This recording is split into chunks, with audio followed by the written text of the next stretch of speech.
वाह मेरे लल्ला, मचाएंगे हल्ला। आजा मेरे गली मोहल्ला।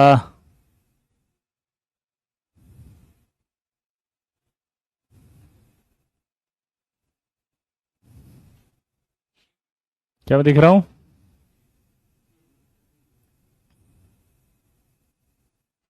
अरे मैं दिख रहा हूँ। Good morning, good morning, good morning. क्या मैं दिख रहा हूँ? बोलो।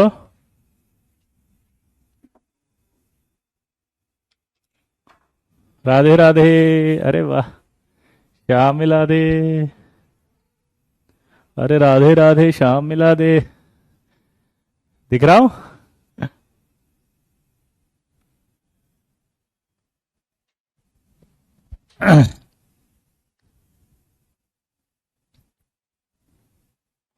पिछली क्लास में हमने मेटलर्जी कंप्लीट किया था, उसमें ना जब आप शीट वीट करोगे तो एक टर्मिनोलॉजी आएगी, वर्डिग्रिस।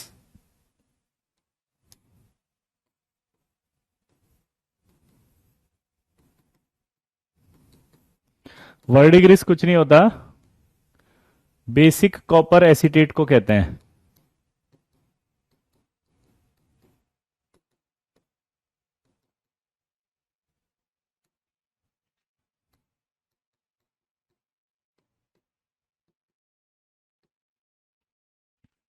वर्डिग्रिस किसको कहते हैं? Basic copper acetate. Wow, 233 rank, गजब। 233 मार्क्स, रैंक 2, मानिक की। वाओ।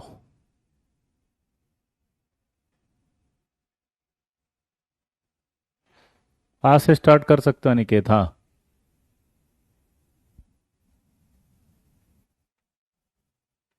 इधर देखो।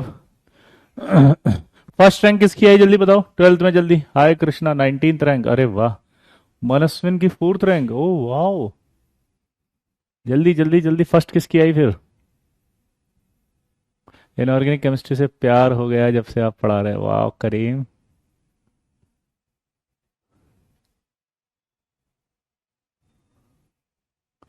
टेस्ट हुआ था ना, ये बोल रहे टेस्ट वेस्ट हुआ था कोई, इसमें रैंक के। चलो आगे देखो। आयुष की 23 रैंक, 65 रैंक का नहीं आ गया, अरे वाह।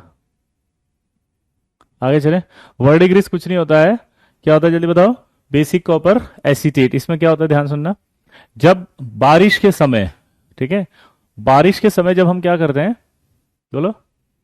बारिश के समय जब हम अचार को, अचार मतलब होता है पिकल, पिकल को हम क्या करते हैं, ब्रॉन्ज में रख देते हैं। तो ब्रॉन्ज में जब अचार को रखेंगे तो दिमाग की बत्ती जलाओ, ब्रॉन्ज यानी कि कॉपर हो गया, अचार यानी कि आपका एसिटिक एसिड खट्टा होता है, इसलिए इसमें एसिटिक एसिड होता है।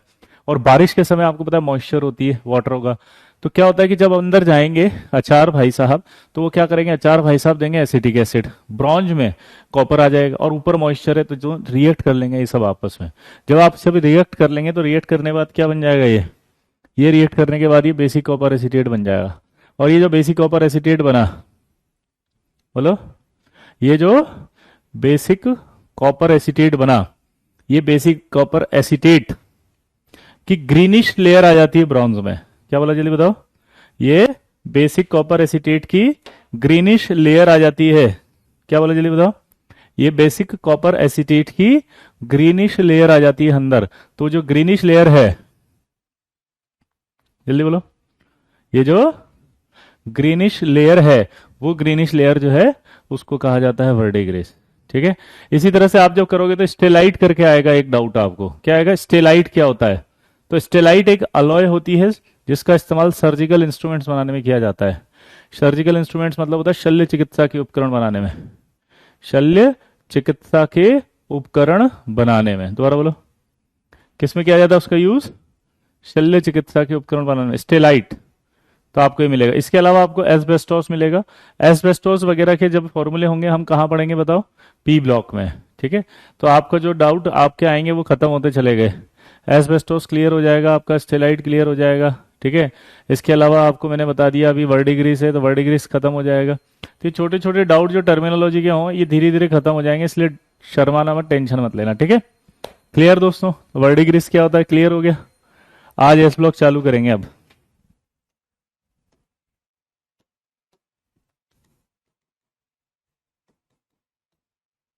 सबसे पहले एस ब्लॉक की जब बात करते हैं तो एस ब्लॉक दो हिस्सों में होता है, एक फर्स्ट ए और एक सेकंड ए। और फर्स्ट ए जो होता है वो होता है lithium, sodium, potassium, rubidium, caesium और फ्रोंशियम। सेकंड ए जो होता है beryllium, magnesium, calcium, strontium, barium और रेडियम। अब मजेदार बात होती है इसमें फ्रांशियम इसमें रेडियम आपका रेडियो एक्टिव है। इसका एटॉमिक नंबर देखो 3, 11, 19, 37, 55 और 87 है। 4, 12, 20, 38, 56 और 88 है। ठीक है, ये आपके जो कहलाते हैं पूरे के पूरे, इन्हें एल्कली मेटल्स भी कहा जाता है। क्या कहा जाता है? Alkali metals. ये जो पूरी की पूरी हैं इन्हें अल्कलाइन अर्थ मेटल्स भी कहा जाता है, एक्सेप्ट बेरिलियम।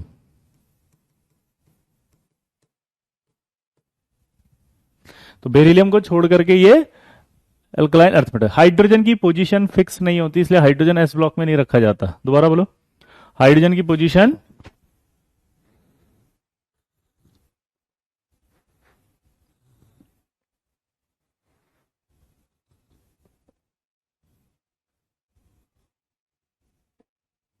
हाइड्रोजन की पोजीशन बोलो। हाइड्रोजन की जो पोजीशन है वो फिक्स नहीं होती, इसलिए हाइड्रोजन यहां नहीं आएगा। ठीक है, यहां दिख रहा है अब ये एल्कली मेटल्स क्यों कहलाते हैं? क्योंकि इनके ऑक्साइड और हाइड्रोक्साइड एल्कलाइन होते हैं। एल्कलाइन अर्थ मेटल क्यों कहलाते हैं? क्योंकि इनके भी हाइड्रोक्साइड और ऑक्साइड जब आप डालते हैं तो एल्कलाइन होते हैं। तो बेरिलियम क्यों नहीं होता? ये बेरिलियम इसलिए नहीं होता है क्योंकि बेरिलियम एम्फोटेरिक होता है। जल्दी बोलो, बेरिलियम क्यों नहीं होता? क्योंकि बेरिलियम जो होता है वो एम्फोटेरिक होता है। बेरिलियम कैसा होता है लल्ला? एम्फोटेरिक। बेरिलियम कैसा होता है लल्ला? बोलो, एम्फोटेरिक। बेरिलियम कैसा होता है बताओ लल्ला? एम्फोटेरिक। सिंपल समझ में आ गया? तो इसलिए इसको इस्तेमाल नहीं करते, इसको नहीं कहते। अब हम पढ़ेंगे सबसे पहले एल्कली मेटल्स। अब जब एल्कली मेटल्स की बात आएगी पहला, तो आप बात करेंगे एटॉमिक साइज की। तो एटॉमिक साइज अगर बढ़ेगा, ध्यान से देना, क्या बोला जल्दी बताओ? एटॉमिक साइज अगर बढ़ेगा बोलो, एटॉमिक साइज अगर बढ़ेगा नीचे आने पर, डाउन द ग्रुप, तो रीजन क्या होगा उसका? तो एटॉमिक साइज अगर बढ़ेगा डाउन द ग्रुप, तो इसका मतलब क्या होगा? शेल बढ़ेगा, बिकॉज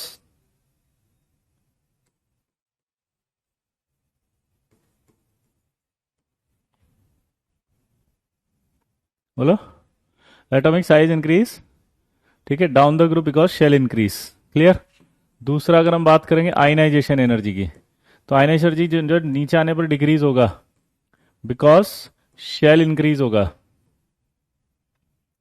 बिकॉज जल्दी बोलो, शेल इंक्रीज होगा। नोट करने दीजिए। ओके, सॉरी, लो इसको पहले लिख लो फटाफट, इमीडिएटली।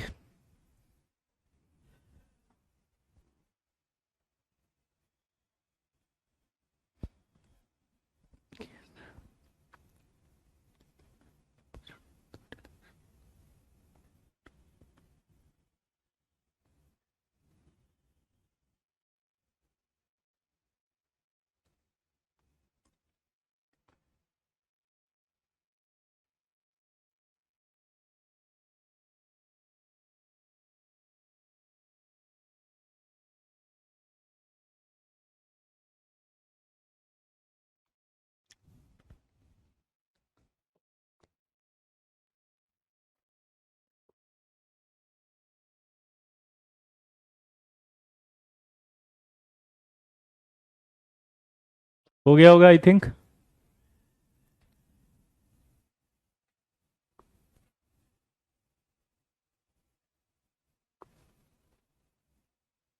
फजांस रूल में शील्डिंग क्या होती है? एक डाउट है, ये बता दो।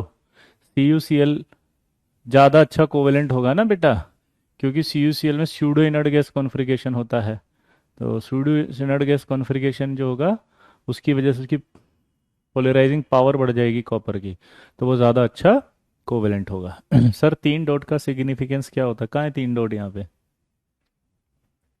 हो गया, अब इधर आओ। तो यहाँ एटॉमिक साइज शेल इंक्रीज होगा। तो अब ऑर्डर बताओ इसमें, lithium, sodium, potassium, rubidium, caesium और फ्रांशियम। तो बताओ मुझे क्या होगा? शेल इंक्रीज हो रहा है, आयनाइज एनर्जी घटेगी, तो इसका मतलब ये ऑर्डर आएगा। लेकिन जब यहाँ आएंगे तो ये इसका ऑर्डर में ये चेंज आ जाता है। यानी कि अगर हम बात करें तो यहाँ पर सबसे कम जो आयनाइजेशन एनर्जी होगा वो सीजियम का होगा।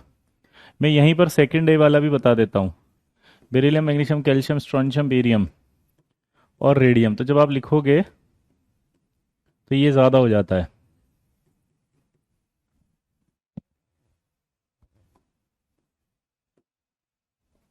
ठीक है, अब अगर आप ओवरऑल करेंगे तो बेरिलियम, मैग्नीशियम है, कैल्शियम है, स्ट्रोंशियम है, बेरियम है, सॉरी, और ये आपका रेडियम यहाँ आएगा और बेरियम यहाँ आएगा।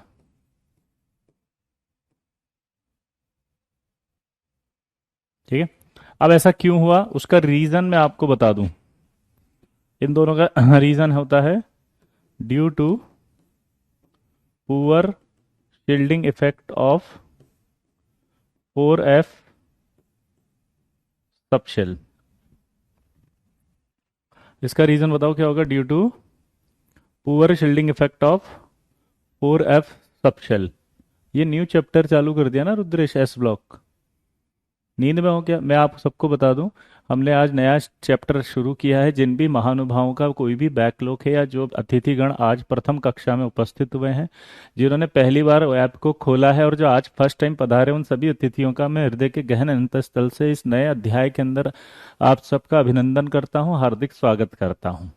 आप कृपया अपनी उपस्थिति इस पूरे चैप्टर के दौरान बनाए रखें। ईश्वर से यह प्रार्थना करता हूं ताकि आपका कोई भी बैकलॉग क्रिएट ना हो। तो जिन भी बच्चों को यह सूचना प्राप्त नहीं थी, उन्हें सूचना देते हुए मुझे अत्यंत हर्ष हो रहा है कि आज हम एक नया अध्याय आरंभ कर रहे हैं। उस अध्याय का नाम है एस ब्लॉक।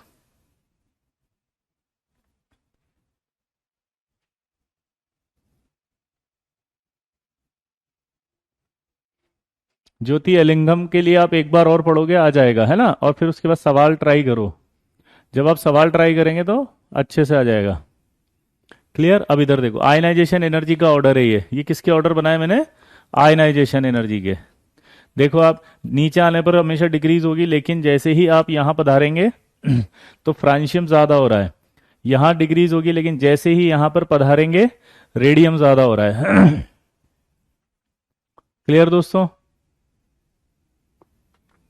तो इन दोनों में से ज्यादा हो रहा है, तो ये ऑर्डर सिर्फ यहां आ रहा है इसका, ये यहां आ रहा है सीजियम, और ये बेरियम पीछे आ रहा है। रीजन क्या है?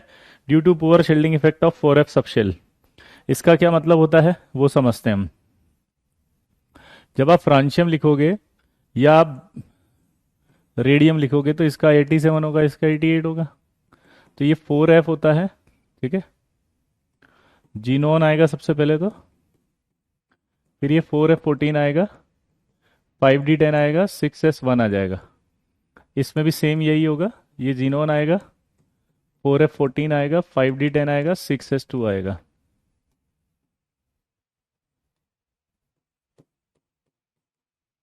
अब जब ये न्यूक्लियस की बात करेंगे तो न्यूक्लियस आएगा, ये 4f है, ये 5d है, आया ना? 4f है, 5d है, और यहाँ लास्ट में 6s। अब दिमाग की बत्ती जलाओ, 4f आते ही न्यूक्लियस में 14 प्रोटॉन जाएगा कि नहीं जाएगा? आदित्य बेटा, आप लास्ट में मुझसे पेपर के डाउट भी पूछ लेना, लेकिन बीच में कचरा मत करो, है ना? खाना खा रहे होते तो आइसक्रीम डाल के घोल देते हैं क्या सब्जी में? आप पेपर डिस्कस नहीं करोगे क्या? इतनी देर में तो अगर आप क्वेश्चन लिख देते तो मैं बोल देता कि ये आंसर है इसका, ये डाउट है। है ना बेटा? ठीक है जी। हाँ रेहान, लेंथेनाइड एक्टेनाइड कॉन्ट्रैक्शन इसी को बोलते हैं, यस। 4f की शील्डिंग पावर जो होती है उसी को लेंथेनाइड एक्टिनाइड बोलते हैं। ठीक है, और आदित्य, आपको पेपर में जो भी डाउट है कृपया निवेदन है आप यहाँ पर प्रश्न लिखें, मैं आपको उत्तर बता दूंगा। ठीक है, आगे बढ़े। तो फ्रांशियम की बात करें जीनोन है। और जो भी ये पेपर वाले, शीट वाले, डिस्कशन वाले, जिनको मैंने एक बात हिंदी में बताया था कि हम फर्स्ट ऑफ ऑल इनऑर्गेनिक में कोर्स करेंगे, आप सब अच्छे से याद करेंगे, उसके बाद हम यहाँ पर ही डिस्कशन स्टार्ट करेंगे। याद है आपको, हमने कहा था रिवीजन हम प्रैक्टिस के थ्रू करेंगे, जिसमें हम PYQs करेंगे, शीट के अच्छे अच्छे सवाल होंगे, सब डिस्कशन यहीं पर कंप्लीट होगा। तो ये नेता, मैं कर लूंगा बात।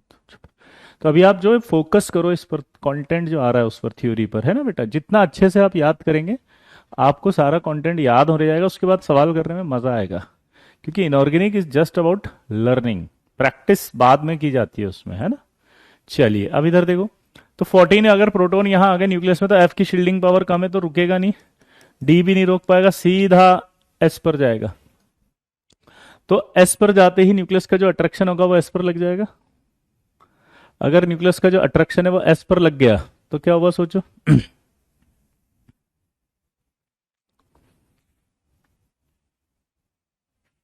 Clear. Why you did not right radon, क्योंकि एस ब्लॉक पढ़ रहे हैं ना, रेडोन क्यों आएगी यहाँ पे। रेडोन तो नोबल गैस होती है ना बेटा। सुयश, आप अगर एस ब्लॉक पढ़ेंगे तो आपकी भी शादी हो जाएगी, ठीक है। क्योंकि अगर एस ब्लॉक पढ़ लिया, नंबर आ गए तो शादी हो जाएगी तुम्हारी, तो उसमें अटेंड कर लूंगा ना मैं। पहले पढ़ाई पे ध्यान दे ले, नेतागिरी से दूर रहे।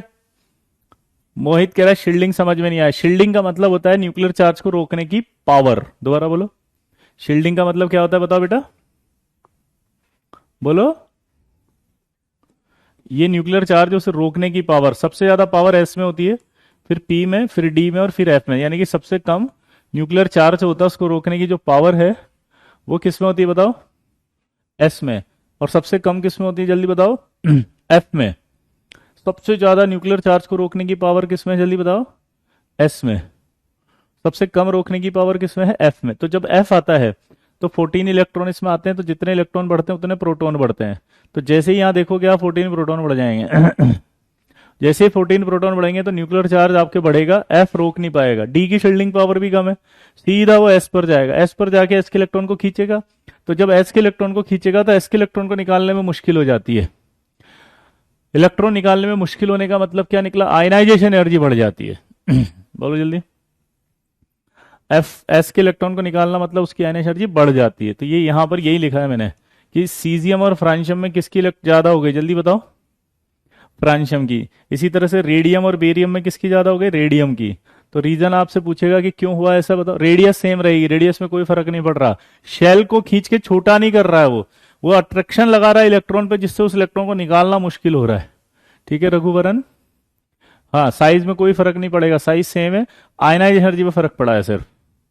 आयनाइजेशन एनर्जी, साइज का अगर कोई फर्क पड़ा होता तो यहाँ पे डायरेक्ट ऑर्डर लिखा है ना, साइज इंक्रीज। जब साइज इंक्रीज का ऑर्डर ही लिखा हुआ है तो उस पर कोई फर्क नहीं पड़ रहा है, सिर्फ आयनाइजेशन एनर्जी पे फर्क पड़ा, इसलिए ऑर्डर लिखा है आयनाइजेशन एनर्जी का। रघुवरन, आई होप आप समझ पाए होंगे बेटा। क्लियर दोस्तों, ठीक है ना।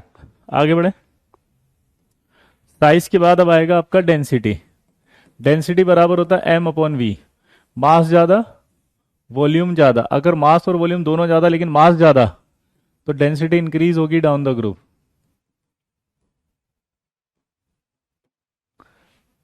ठीक है, डेंसिटी इंक्रीज होगी डाउन द ग्रुप। क्लियर।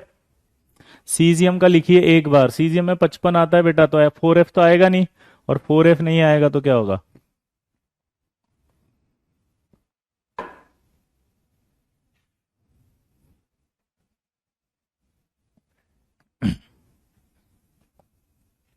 ठीक है। नोट करना है, ओके सॉरी, ये लो जल्दी लिखो।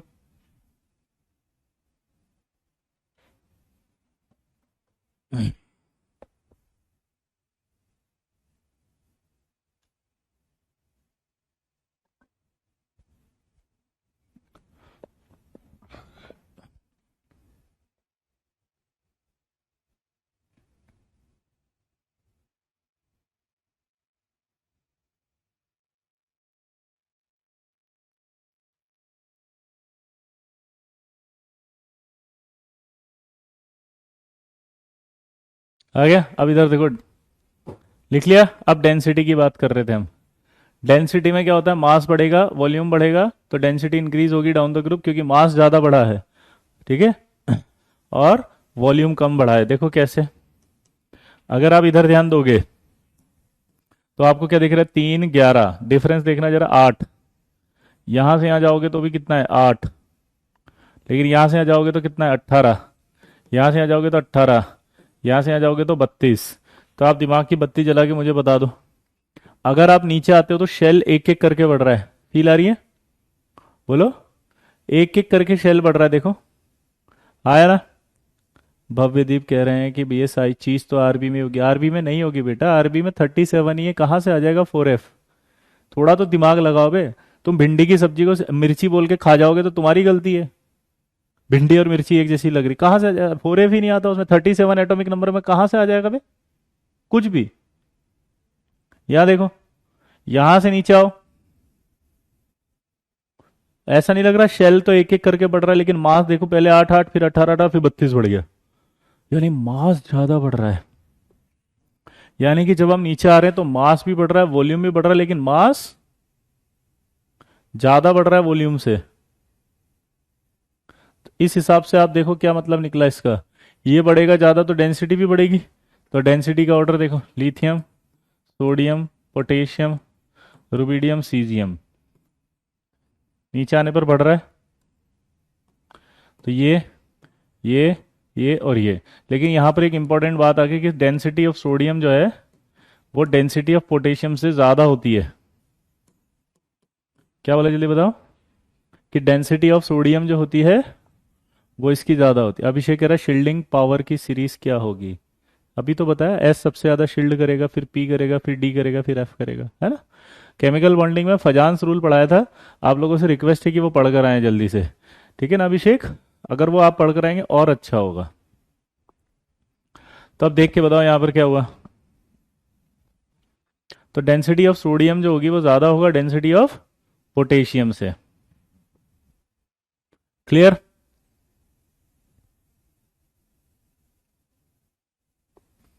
तो डेंसिटी ऑफ सोडियम ज्यादा क्यों है उसका रीजन सुनना, ये सोडियम है और ये पोटेशियम है। सोडियम की बात करें तो कितने इलेक्ट्रॉन भर सकते हो इसमें, देखना इसका configuration, 1s2 2s2 2p6 3s1। अगर आप यहां देखें तो 1s2 है, 2s2 है, 2p6 है, 3s2 है, 3p6, 3d यहां पर अभी कुछ भी इलेक्ट्रॉन नहीं है, 0 है, और फिर 4s1 है। तो अगर आप इसको देखें तो कितने इलेक्ट्रॉन भर सकते थे इसमें, 18। और इसको देखें, अरे यार, और इसको इसको देखें तो आप कितने भर सकते हो इसमें, 8। तो अगर हम बात करें कैपेसिटी ऑफ इलेक्ट्रॉन, तो इसमें 8 की थी, इसमें 18 की थी। और अगर हम बात करें इसके फिलिंग ऑफ इलेक्ट्रॉन्स,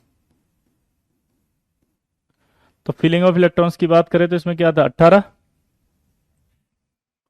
8, और इसमें कितने इलेक्ट्रॉन फिल किए हुए हैं, 8, बोलो। इसमें अगर हम देखें तो कितनी कैपेसिटी थी, 8 की, इसमें कैपेसिटी थी 18 की। अगर आप दिमाग की बत्ती जलाएं तो फिलिंग ऑफ इलेक्ट्रॉन इसमें भी 8 है, इसमें भी 8 है, तो वैक्यूम इसमें आ गया ना, क्लियर। इसमें गैप ज्यादा है, वॉल्यूम ज्यादा हो गया क्योंकि जगह ज्यादा है, इलेक्ट्रॉन कम भरे हैं।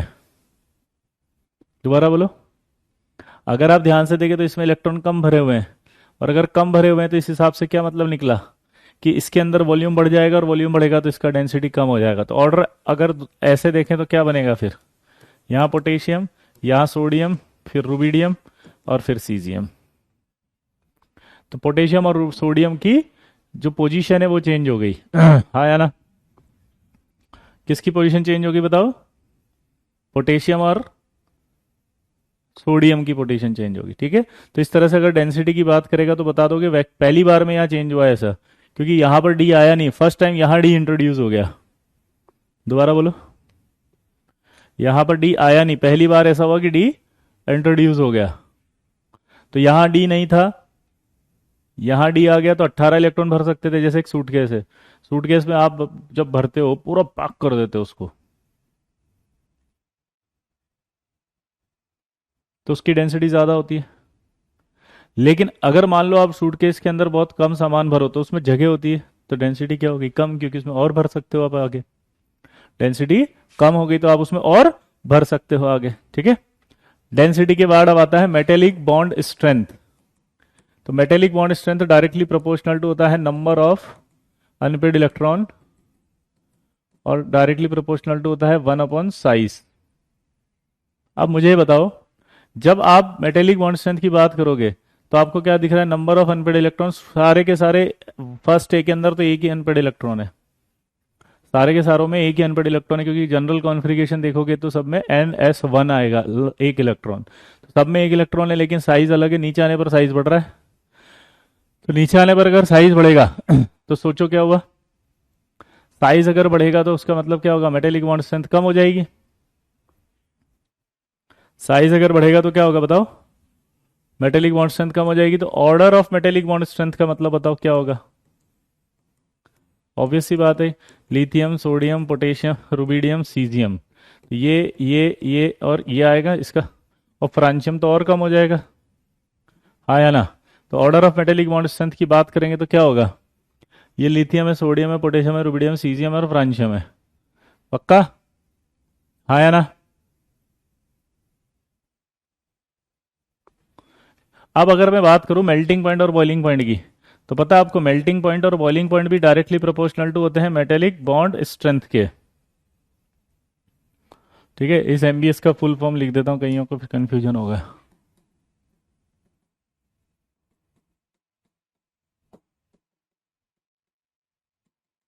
मेटेलिक बॉन्ड स्ट्रेंथ, तो मेल्टिंग पॉइंट आप देखो, MBS यानी मेटेलिक बॉन्ड स्ट्रेंथ हमेशा डिक्रीज हो रही है down the group. Metallic bond strength जो हो रही है वो डिक्रीज हो रही है डाउन द ग्रुप। तो इसका मतलब क्या निकला?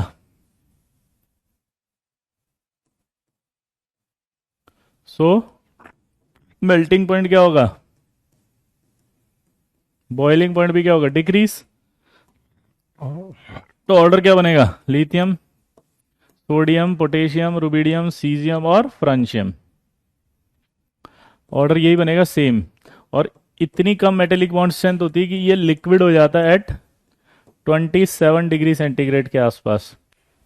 ये लिक्विड होना शुरू हो जाता है, ये लिक्विड में होम में रहेगा अगर 27 डिग्री सेंटीग्रेड कर दिया टेम्परेचर। तो आप देखो मेटेलिक बॉन्ड स्ट्रेंथ की बात करो तो एक अनपेड इलेक्ट्रॉन अगर होगा तो एक स्ट्रेंथ, दो अनपेड इलेक्ट्रॉन होता तो दो स्ट्रेंथ, तीन अनपेड होता तो तीन, चार होता तो चार, पांच होता तो पांच। तो अगर अनपेड इलेक्ट्रॉन बढ़े तो आप सोचो क्या होना शुरू हो जाएगा? मेटेलिक बॉन्ड स्ट्रेंथ बढ़ेगी, और मेटेलिक बॉन्ड स्ट्रेंथ बढ़ेगी तो मेल्टिंग पॉइंट भी बढ़ने लग जाएगा।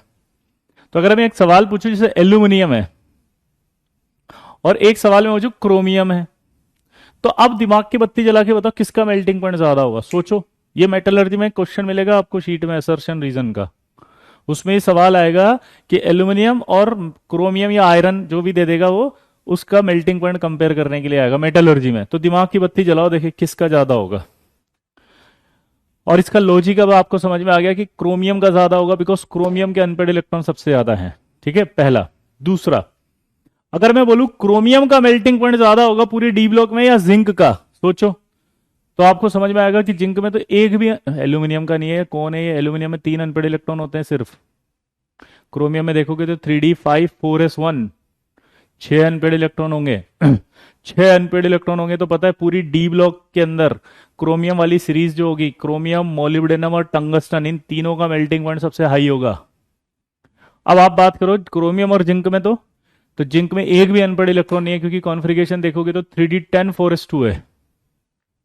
3d10 4s2 यानी एक भी अनपेड इलेक्ट्रॉन नहीं है। इसलिए जिंक, कैडमियम और मरकरी, इन तीनों में कंपेयर करोगे तो उनमें मेटेलिक बॉन्ड स्ट्रेंथ बहुत वीक होगी, बॉइलिंग पॉइंट बहुत कम होगा। तो अगर आपको याद हो तो जिंक, कैडमियम, Hg के अंदर बॉइलिंग पॉइंट बहुत कम होते थे, इसीलिए जिंक, कैडमियम, Hg का डिस्टिलेशन करते थे, क्योंकि बॉइलिंग पॉइंट कम है, इसीलिए उनका डिस्टिलेशन हो जाता था, क्योंकि उनमें बॉइलिंग पॉइंट कम है। फील ही नहीं आ रही? फील आ गई? अब मेल्टिंग पॉइंट की, बॉइलिंग पॉइंट की कैसे देखते हैं 2 मिनट में। क्रोमियम, मोलिब्डेनम, टंगस्टन फैमिली का सबसे ज्यादा डी ब्लॉक में, और जिंक, कैडमियम, Hg का सबसे कम, क्योंकि उनके पास इलेक्ट्रॉन नहीं है। क्लियर? फर्स्ट वाले चैप्टर में पढ़ाया था ये कॉन्फ़िगरेशन, 11th के प्रवीण, पीरियोडिक टेबल में। हाँ, सप्तांशु। ठीक है, 11th क्लास में जाओ, देखो, वहां पे मिलेगा। आगे बढ़े। तो ये डाउट भी क्लियर हो गया सारे। अब बताओ एल्यूमिनियम और क्रोमियम में किसका ज्यादा? क्रोमियम का, क्योंकि उसके पास ज्यादा अनपेड इलेक्ट्रॉन होंगे। इसी तरह आयरन पूछ लेता तो आयरन का ज्यादा होगा, क्योंकि आयरन में भी ज्यादा अनपेड इलेक्ट्रॉन है। किससे? Fe से। सर एक रिक्वेस्ट है कि रोज 3 की जगह 2 क्लास कराइए ना, स्ट्रेस हो रहा है। हे भगवान, कौन है ये स्ट्रेस वाला बंदा? 3 क्लास, मेरी क्लास से स्ट्रेस हो गया?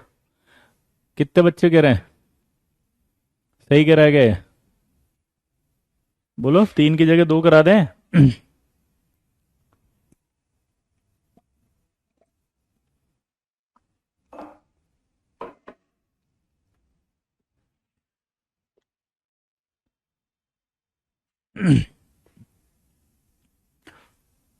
नहीं, नो, यस, नो।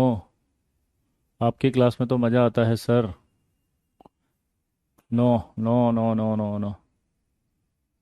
3 क्लास ही सही है, देख लेंगे थोड़े दिन बाद। अभी अभी एस ब्लॉक तो पढ़ लेते हैं। तो डायरेक्टली प्रोपोर्शनल समझ में आ गया। अच्छा, एक मजेदार बात, अब यार रूम टेम्परेचर नहीं लिखा हुआ है।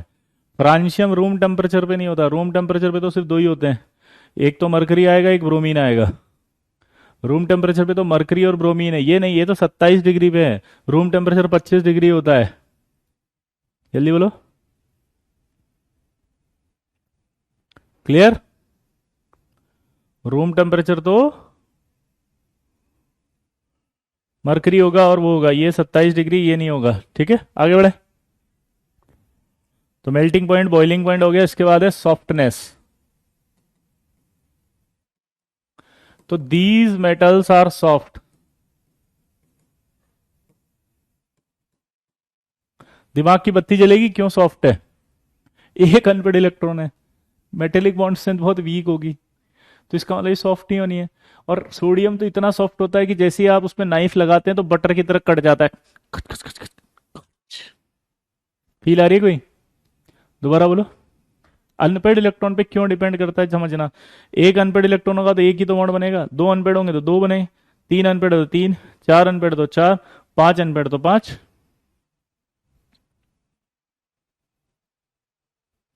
तो फील आ रही है? एक ही अनपेड इलेक्ट्रॉन होगा तो बॉन्ड बहुत वीक होगा।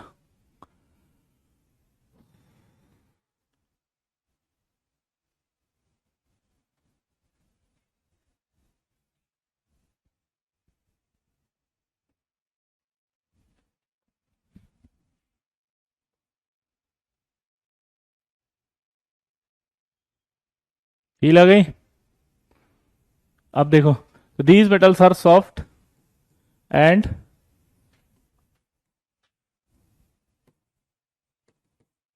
easily cut by knife।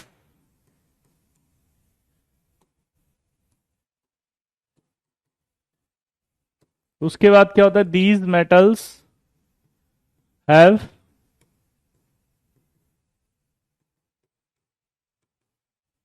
Metallic lustre due to, बोलो, presence of free electron.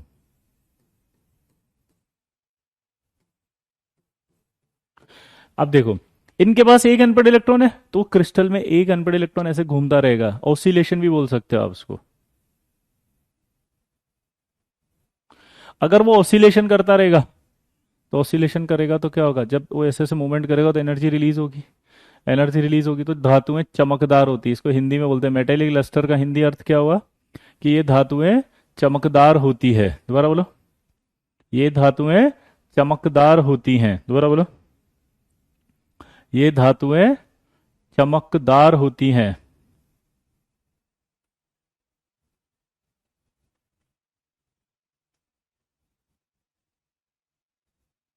Clear? आया ना?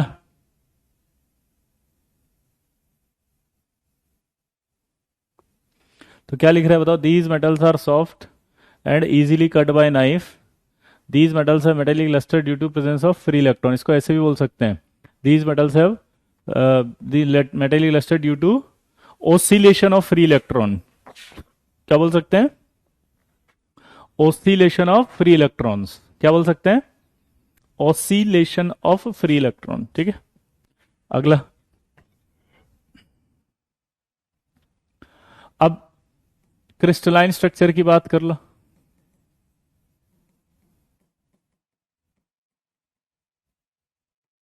तो क्रिस्टलाइन स्ट्रक्चर की जब बात करें हम, तो क्रिस्टलाइन स्ट्रक्चर जो होती है वो कौन सी होती है इसकी? BCC, having coordination number 8। इसकी क्रिस्टलाइन स्ट्रक्चर क्या होती है? बीसीसी, हैविंग अब देखो, फोटो इलेक्ट्रिक इफेक्ट की बात करो। पीईई का मतलब समझते हो? फोटो इलेक्ट्रिक इफेक्ट बोलो। हम्म देखो, अब जैसे ना सॉफ्टनेस की बात करें, तो ऑर्डर ऑफ सॉफ्टनेस की बात करो, क्या आएगा? अगर मैं आपसे यहां पर बात करूं तो अभी बताया था मैंने आपको, मेटेलिक बॉन्ड स्ट्रेंथ जो होती है वो क्या आएगा? 1/साइज।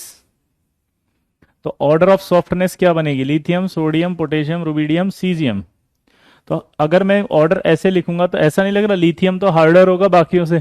क्योंकि मैंने एग्जांपल ही लिखा है, सॉफ्टनेस सबसे ज्यादा क्या? Sodium easily cut bye 9। तो लिथियम जो हार्डर होगा बाकियों से क्योंकि उसका छोटा साइज है। तो ये इसका एक एनालोमस बिहेवियर हो गया लिथियम का, कि ये हार्डर होता है देन द अदर एलिमेंट्स। ठीक है, बाकी अपने ग्रुप में लिथियम थोड़ा हार्ड है, लेकिन दूसरे के रेस्पेक्ट में ये सॉफ्ट ही तो है। क्योंकि बाकी जैसे बेरिलियम आ गया, उसमें 2 अनपेड इलेक्ट्रॉन होंगे तो उसकी स्ट्रेंथ ज्यादा होगी। एल्यूमिनियम में 3 आ गया, उसकी स्ट्रेंथ और ज्यादा हो गई। उसके बाद 4 आ गए और ज्यादा, 5 जिसमें हो गए और ज्यादा, तो सब में तो अनपेड इलेक्ट्रॉन बढ़ेंगे अब। तो लिथियम सॉफ्ट ही तो रहेगा बाकी एलिमेंट्स के रेस्पेक्ट में, पर अपने ग्रुप में उसका साइज छोटा है, इसलिए अपने ग्रुप वाले एलिमेंट से थोड़ा हार्ड होगा। वो हार्ड नहीं है, वो अपने ग्रुप के जो एलिमेंट्स हैं उनसे थोड़ा हार्ड है, और वो प्रॉपर्टी उसकी जो है वो डिफरेंशिएट करती है उसको, और इसीलिए वो डायगोनल रिलेशनशिप शो करता है किसके साथ? मैग्नीशियम के साथ। तो मैग्नीशियम के साथ कौन सी प्रॉपर्टी है जो उसकी डायगोनल रिलेशनशिप को शो करेगी? वो है हार्डनेस, कि लिथियम भी हार्डर होगा, मैग्नीशियम भी हार्ड होगा। समझ गए बात को? हाँ या ना? समझ गए? ये कितनों को नहीं पता बीसीसी क्या होती है? फिजिकल केमिस्ट्री में सॉलिड स्टेट एक चैप्टर होता है, सॉलिड स्टेट चैप्टर में बीसीसी होती है, ये body cube centre. Body cube centre, body cube centre तो आपको पता ही होना चाहिए यार। बीसीसी कोऑर्डिनेशन नंबर 8, तो सारे एस ब्लॉक में फर्स्ट ए वाले, फर्स्ट वाले की बात कर रहा हूँ। सीजियम तो सबसे ज्यादा सॉफ्ट हो गया ना बेटा सचिन? हाँ, ठीक है। अगला फोटो इलेक्ट्रिक इफेक्ट है, तो these metals show photo electric effect due to low ionisation energy. सब कम आयनाइजेशन एनर्जी की वजह से क्या करेंगे? ये फोटो इलेक्ट्रिक इफेक्ट भी शो करेंगे। आपको पता है पोटेशियम, रुबिडियम और सीजियम ये सब फोटो इलेक्ट्रिक सेल में इस्तेमाल करते हैं। जी हाँ, सॉफ्टनेस डायरेक्टली प्रोपोर्शनल टू होती है metallic bond strength. Very good Saptansh, you are so intelligent. आपने ऑर्डर उल्टा लिख दिया है, ध्यान से देखिए। अगर ये हार्ड है तो यही तो हार्ड होगा, सॉफ्टनेस का ऑर्डर अच्छा है। मतलब इसको ऐसे बता दो, ऑर्डर ऑफ हार्डनेस कर देता हूं इसको।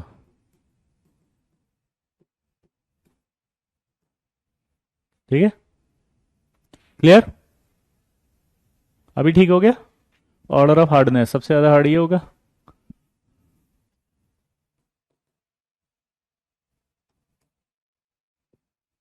क्लियर हो गया? अगला देखो इधर। तो ये आपका ये पोटेशियम, रोडियम, सीजियम तीनों फोटो इलेक्ट्रिक सेल में इस्तेमाल किए जाते हैं। फोटो इलेक्ट्रिक सेल मतलब समझते हो?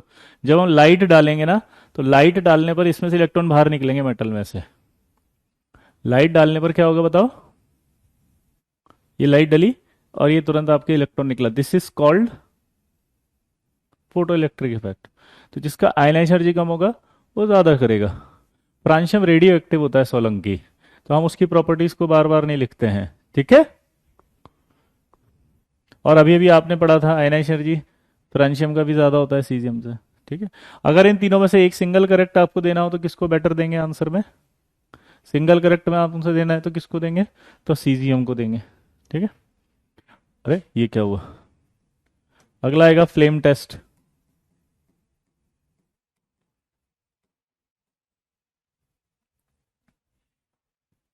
अगला क्या आएगा? Flame test.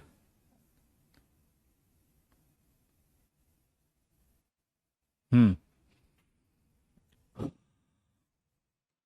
Due to low ionisation energy these metals show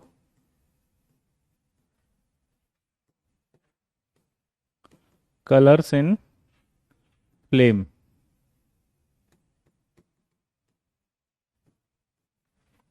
ठीक है, due to low ionisation energy these metals show colors in flame. ठीक है, अब वो कौन कौन से कलर देती है देखना जरा, जैसे लिथियम है, सोडियम है, पोटेशियम है, रुबिडियम है, सीजियम है, ठीक है, कैल्शियम, स्ट्रोंशियम, बेरियम। तो इसका देखो कारमाइन रेड, कारमाइन रेड के अलावा एनसीईआरटी में आप देखोगे तो इसका नाम क्रिप्सन रेड भी लिखा हुआ है, तो दोनों सही है। सोडियम का गोल्डन येलो, पोटेशियम का है लाइलेक, रुबिडियम का है रेडिश वॉयलेट,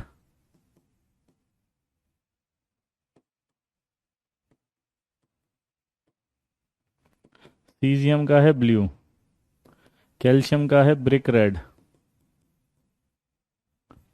स्ट्रोंशियम का फिर से वही क्रिम्सन रेड, और बेरियम का है एप्पल ग्रीन, यानी कि ग्रीन। ये आपको सारे कलर याद होने चाहिए एस ब्लॉक के, क्योंकि ये बहुत इंपॉर्टेंट है। सचिन बेटा अयनाशर जी नहीं बता सकते हैं, रिक्वेस्टेड है कि आप पीरियोडिक 11th क्लास का देखें, उसमें सारे डाउट क्लियर हो जाएंगे। क्योंकि अगर आप आइसक्रीम को सब्जी में डाल के खाएंगे और फिर कहेंगे आइसक्रीम अलग से बता दीजिए, सब्जी को अलग से बता दीजिए, तो वो तो सब्जी खानी पड़ेगी ना पहले, बाद में आप करोगे। ठीक है, लाइलेक का मतलब होता है पेल वॉयलेट, हल्का बैंगनी, हल्का बैंगनी। ठीक है, ये रेडिश वॉयलेट है।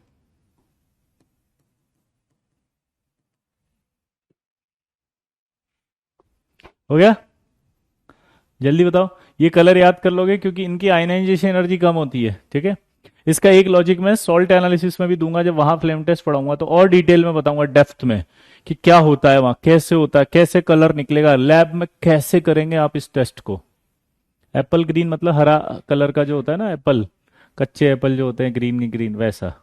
मैं इसका लॉजिक दूंगा कि भाई पहले प्लेटिनम वायर लेते हैं, फिर उसे साफ करते हैं, फिर उसे कंसनट्रेट HCl में डुबोते हैं, फिर कंसनट्रेट HCl को लेके फ्लेम में लेके जाते हैं, फिर उसको हीट करते हैं, फिर NaCl टूटता है Na प्लस और Cl माइनस में, ऐसे करके पूरा लॉजिक दूंगा। अभी सिर्फ आपको इतना याद रखना है कि कलर याद कर लेना इंपॉर्टेंट है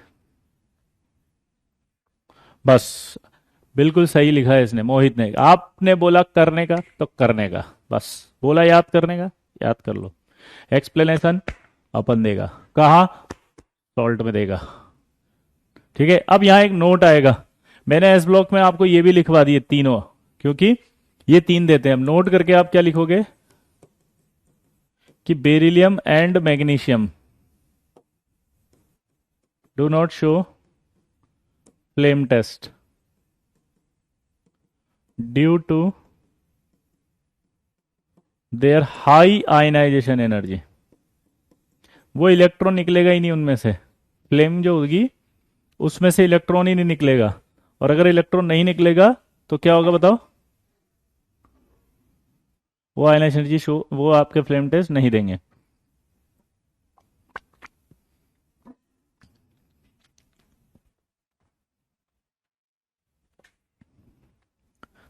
वो आपका फ्लेम टेस्ट नहीं देंगे। क्रिम्सन रेड कैसा होता है, चमकीला लाल, जिसमें चमक होती है एकदम लाल कलर की, चमकदार लाल। क्रिम्सन रेड क्या होगा बताओ, चमकदार लाल। इसके बाद अगला आएगा रिड्यूसिंग पावर। तो रिड्यूसिंग पावर में सिंपल सी बात है कि रिड्यूसिंग जो पावर है वो डिक्रीजेस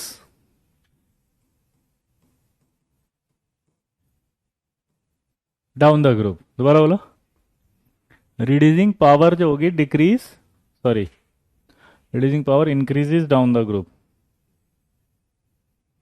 तो रिड्यूसिंग पावर जो होगी वो increases, reducing power increases down the group. Clear? बहुत हाई टेम्परेचर दे तब भी नहीं होगा, क्योंकि फ्लेम टेस्ट की बात करें तो फ्लेम में टेस्ट है ना बाबू। फ्लेम का हाई टेम्परेचर उसको नहीं कर पाता, इसीलिए तो मना कर रहे हैं। अब ऑर्डर क्या आएगा देखो इसका, लिथियम सबसे ज्यादा होता है इसमें, फिर सीजियम, फिर रुबिडियम।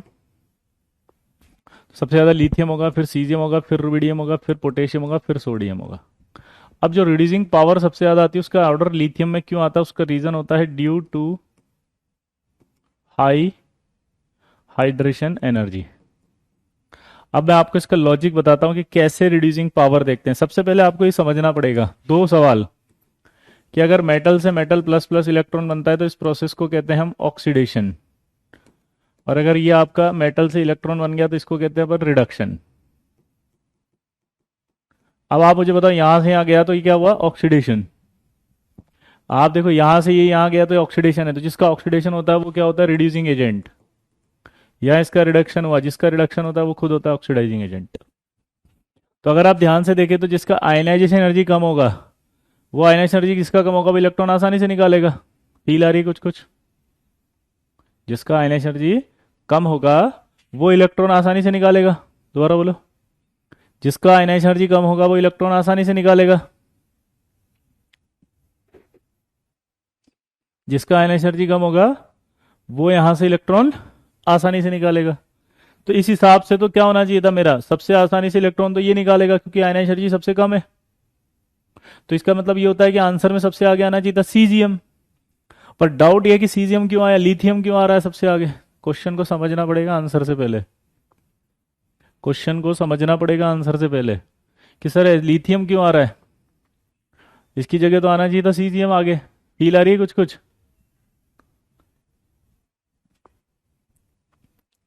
फील ही नहीं आ रही यार।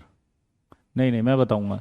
अब मैं आपको बताता हूँ ऑक्सीडेशन पोटेंशियल की बात। अगर आप फिजिकल में पढ़ोगे तो आपको बताएंगे वॉर नेबर साइकिल में, कि कोई भी ऑक्सीडेशन जो होता है पोटेंशियल से निकाला जाता है सब कुछ, और ऑक्सीडेशन पोटेंशियल पानी में निकालते हैं। और पानी में निकालते हैं तो यानी कि जो मेटल होगी सॉलिड, वो मेटल सॉलिड से एक्वस में जाएगी। इस रिएक्शन का डेल्टा जी होगा। ये रिएक्शन है वो जिसमें ऑक्सीडेशन जिसका ज्यादा होगा वो अच्छा रिड्यूसिंग एजेंट होगा। बहुत फास्ट बोल रहे हो आप प्रवीण जी, क्या मैं बहुत तेज पढ़ा रहा हूं?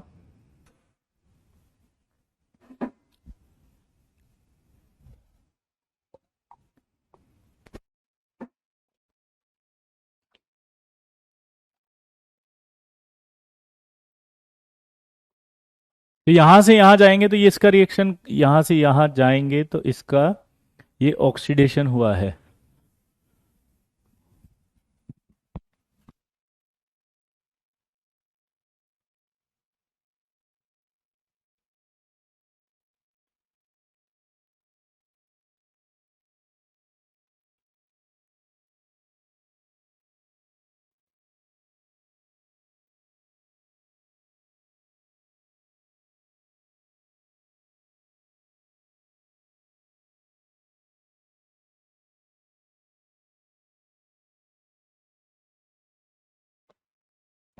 अब इधर देखो, तो अब इसका बॉर्न नेबर साइकिल अगर हम बनाएंगे तो हम सबसे पहले क्या करेंगे, यहां से देखो मेटल सॉलिड से पहले जाना पड़ेगा गैस।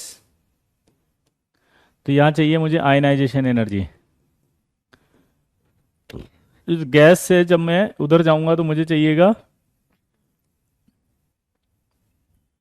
कैटायन, तो मुझे चाहिएगा आयनाइजेशन एनर्जी। तो मैं बनाऊंगा उसका गैसियस कैटायन। लेकिन मुझे एक्वस कैटायन में ले जाना है तो मुझे चाहिए हाइड्रेशन एनर्जी, जो माइनस में होती है। तो जब मैं इनका बॉर्न हैबर साइकिल बनाऊंगा तो मेरे पास क्या आएगा देखना जरा, डेल्टा एच एफ बराबर आयन, सब्लिमेशन एनर्जी होती है ये, सॉरी। तो मेरे पास जो बनेगा वो क्या बनेगा, sublimation energy plus ionisation energy minus hydration energy.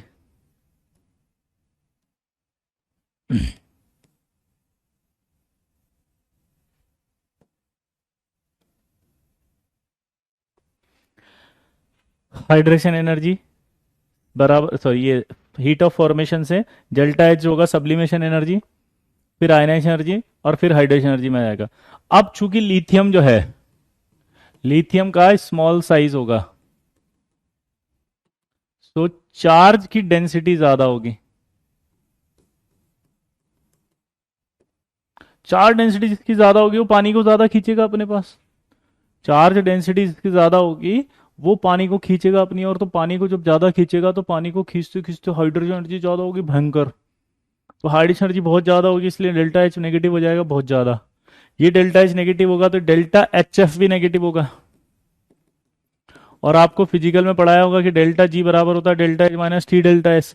तो जब ये डेल्टा एच नेगेटिव हो जाएगा तो डेल्टा जी भी नेगेटिव होगा, और जब डेल्टा जी नेगेटिव होगा तो ये बहुत तेजी से आगे भागेगा और जल्दी से रिडक्शन होगा। यही रीजन है कि लिथियम का सबसे स्ट्रॉन्ग रिड्यूसिंग एजेंट होता है लिथियम। पता है सबसे ऊपर वही था, मेटलर्जी में पढ़ा था ना अपन ने। ली के काका ने मांगी अलमारी, लिथियम टॉप पे था पूरी पीरियोडिक टेबल में। लिथियम का स्ट्रॉन्ग रिड्यूसिंग एजेंट पावर होता है, उसका रीजन है हाई हाइड्रेशन एनर्जी, इसीलिए लिथियम पूरी पीरियोडिक टेबल में, एस ब्लॉक में नहीं, पूरी पीरियोडिक टेबल में सबसे स्ट्रॉन्ग रिड्यूसिंग एजेंट है। ठीक है, नोट करो इसको फटाफट।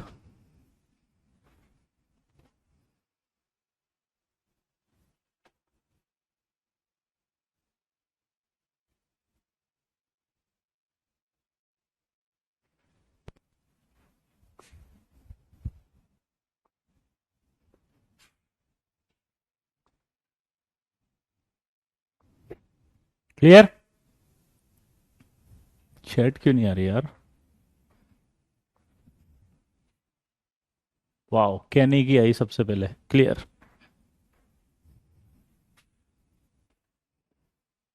इसको नोट करो।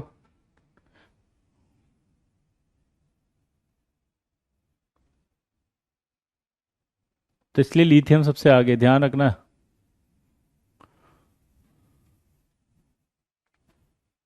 मोजले, नैतिक, मॉडर्न पीरियडिक टेबल या मोजले, मोजले याद कर रही है, मोजले। मोजले में फील आ गई ना? तो आई होप आप इसको भी कर लेंगे।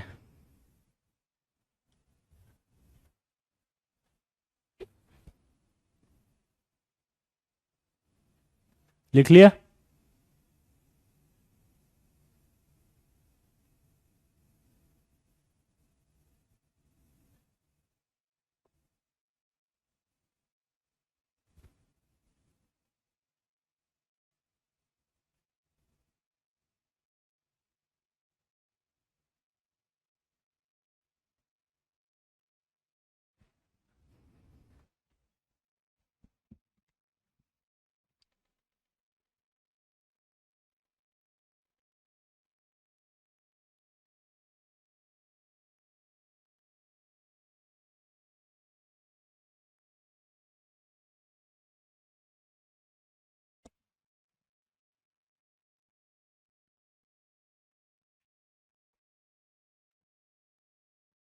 हो गया?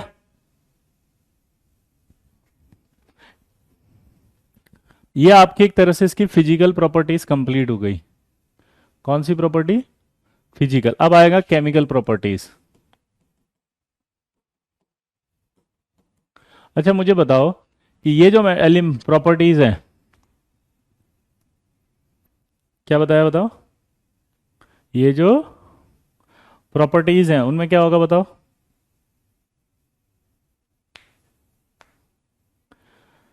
ये कम आयनाइजेशन एनर्जी रखती है, यानी मोर रिएक्टिव होती हैं। तो यानी कि these metals are more reactive, और अगर इन्हें हवा में छोड़ दें तो फुक आग लग जाती है। इसीलिए सोडियम को याद है किस में रखा जाता है अपन ने?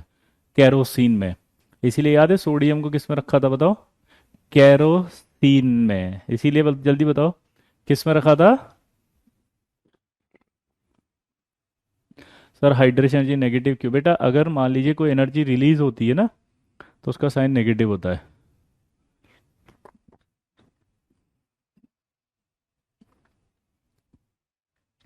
तो अपन इसको किस में रखते थे? कैरोसिन में, याद है? तो क्या लिखूं इसको बताओ? These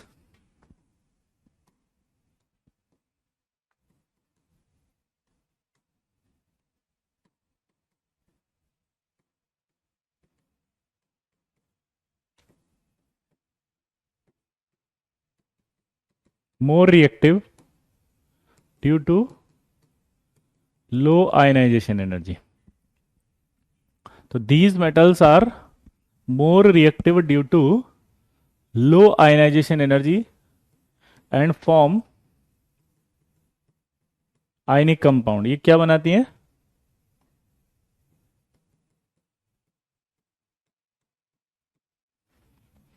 Ionic compound. So these metals are more reactive due to low ionization energy and form ionic compound. ठीक है. बट अगर आप ध्यान से देखें तो लिथियम की बात करें तो X बराबर Cl Br I ये प्रीडोमिनेंटली कोवेलेंट होंगे क्योंकि इनकी पोलराइजिंग पावर हाई होती है लिथियम की और इनका पोलराइजेशन होने से कोवेलेंट हो जाता है. ठीक है, क्लियर. तो इसको जोड़ अब, तो इसीलिए because they are more reactive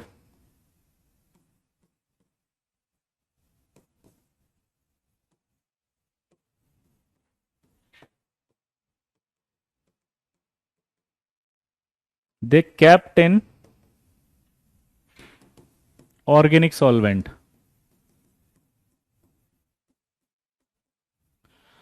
Kept in organic solvent like kerosene except lithium because Li is lighter. हल्का होता है. It is kept in paraffin papers.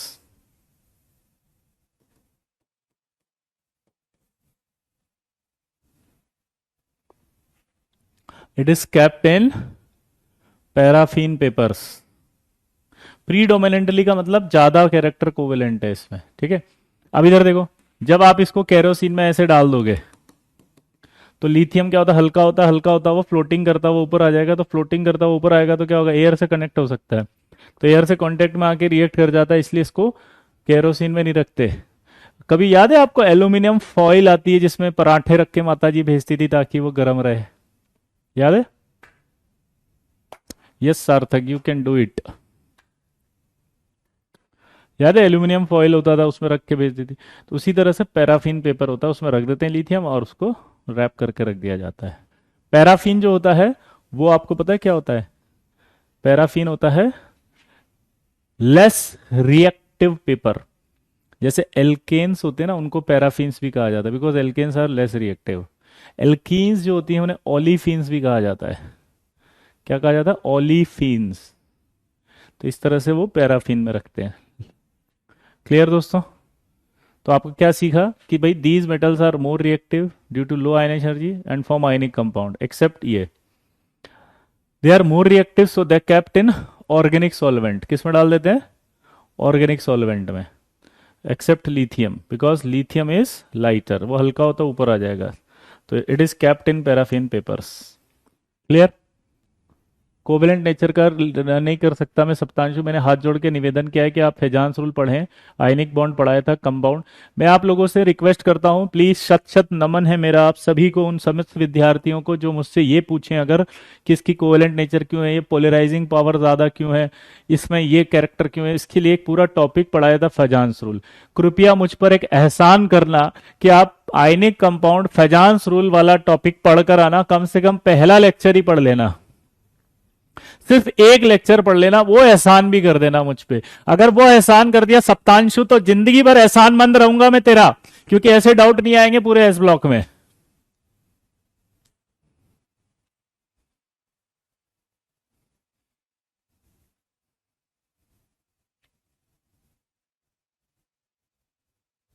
पढ़ लिया?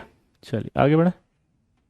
अब बात करें तो सबसे पहले केमिकल रिएक्शंस की बात करेंगे. तो केमिकल रिएक्शंस जो होती हैं इनमें सबसे पहली रिएक्शन है, बहुत इंपॉर्टेंट है, reaction with O2.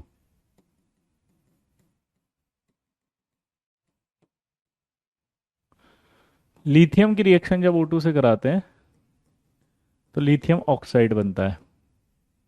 Axis of O2 लेते हैं, कोई रिएक्शन नहीं होती. सोडियम की रिएक्शन O2 से कराते हैं, सोडियम ऑक्साइड. थोड़ा सा एक्सिस में ले लेते हैं, तो परऑक्साइड, और परऑक्साइड में फिर से एक्सिस में भेजते हैं तो कोई रिएक्शन नहीं होती। तो ये आपका हुआ ऑक्साइड।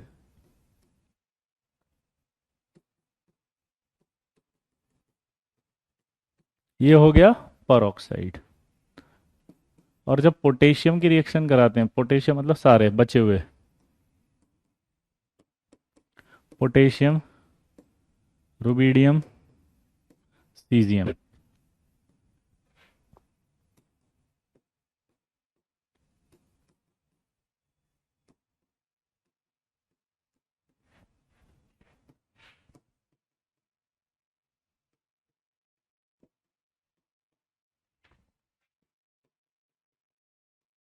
ये ऑक्साइड,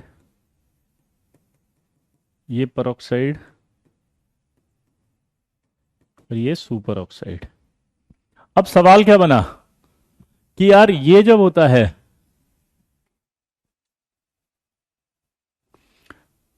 तो ये आपका क्या बनाता है, ऑक्साइड। ये करते हैं तो ऑक्साइड परऑक्साइड, और जब ये तीनों करते हैं तो ऑक्साइड है, परऑक्साइड और सुपर ऑक्साइड है। सिंपल है। इससे पहले एक सवाल यहां पूछूं कि ये ऑर्गेनिक सॉल्वेंट में रखते हैं, लेकिन एक मजेदार क्वेश्चन आपने ऑर्गेनिक में पढ़ा होगा कि वाई एल्कोहल नॉट यूज।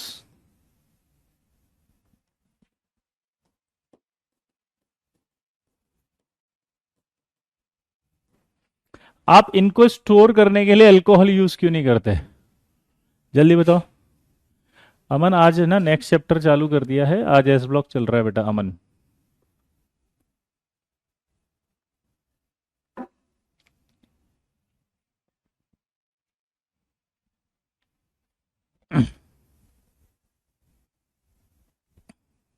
सोचो।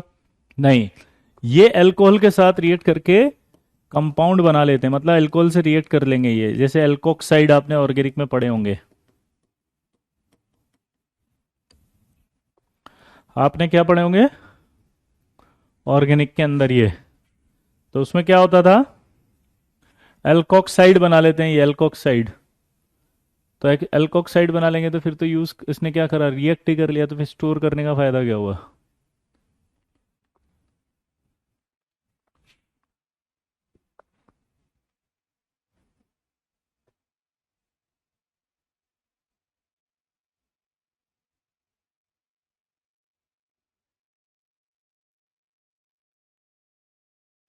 इसलिए आप एल्कोहल यूज नहीं करोगे इनको रखने के लिए, यहां तक क्लियर है। अब मेरे को ये वाला सवाल बताओ, पहले तो याद करो, ये लिथियम रिएक्ट करेगा तो सिर्फ ऑक्साइड बनेगा, आगे रिएक्शन नहीं जा रही। सोडियम रिएक्ट करेगा तो ऑक्साइड बनेगा और आगे परऑक्साइड जाएगा, उसके आगे नहीं जा रही।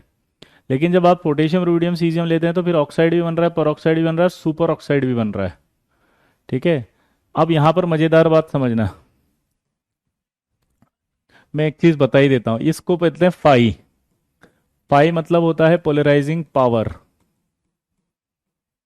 और पोलराइजिंग पावर जो होती है इसका एक नाम होता है चार्ज डेंसिटी।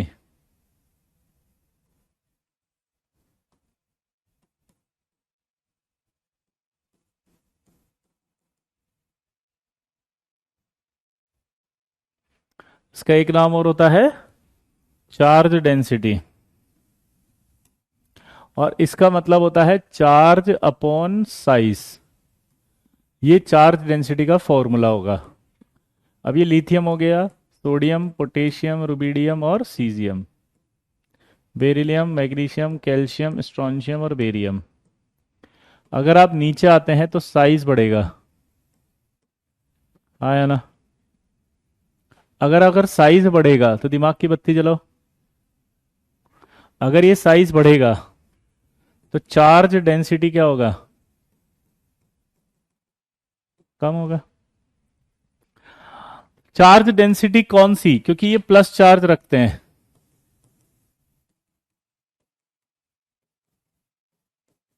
तो यानी कि इनके प्लस चार्ज की डेंसिटी कम हो रही है नीचे आने पर।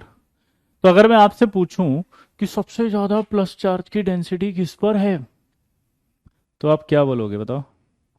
अगर मैं आपसे पूछूं सबसे ज्यादा प्लस चार्ज की डेंसिटी किस पर है, बोलो।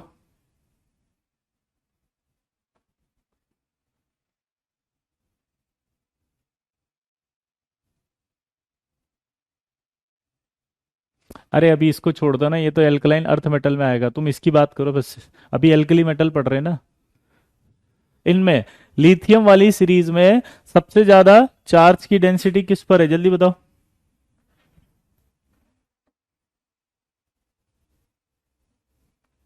सबसे ज्यादा चार्ज की डेंसिटी किस पर है? यस, लिथियम पर। यानी कि लिथियम की चार्ज डेंसिटी ज्यादा है। यहां तक क्लियर हो गया? अब आप देखो, ये होता है ऑक्साइड। जब आप इसमें ऑक्सीजन देंगे तो ये बनेगा परऑक्साइड, और ऑक्सीजन अगर बाहर देंगे एक्सिस में तो ये बनेगा सुपर ऑक्साइड। तो ये बनेगा ऑक्साइड, ये बन जाएगा परऑक्साइड, और ये बनेगा सुपर ऑक्साइड। दोबारा बोलो, ऑक्साइड, ये है परऑक्साइड, और ये बनेगा सुपर ऑक्साइड।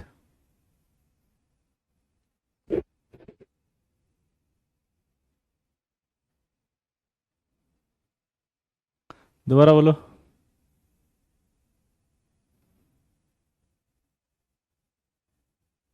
अब यहां दिमाग की बत्ती जली आपकी। जब आप इसकी लिथियम से रिएक्शन करवाते हो तो लिथियम से रिएक्शन कराने पर ये ऊपर -2 चार्ज है।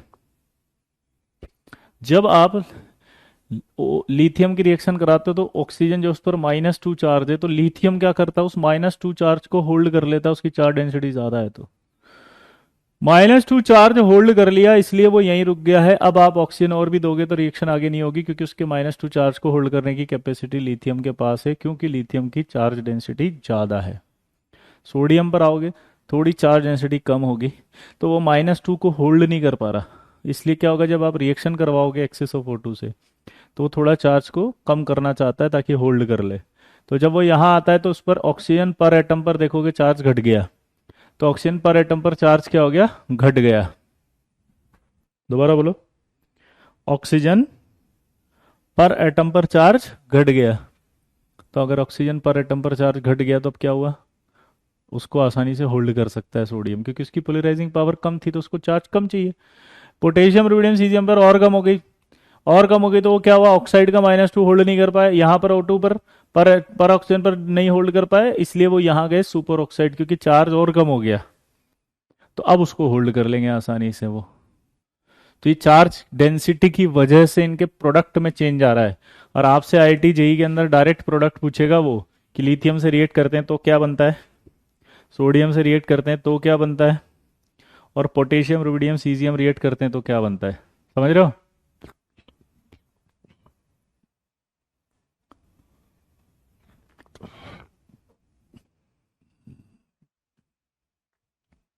जल्दी बोलो।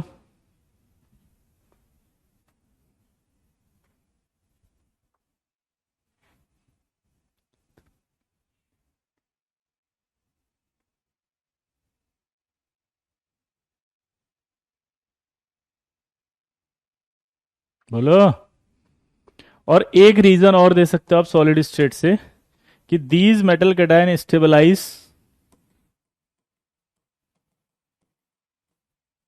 These metal cation stabilize with their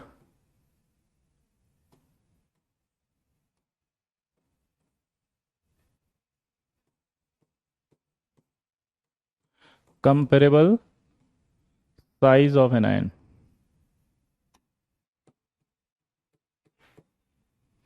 These metal cations stabilize with their comparable size of anion.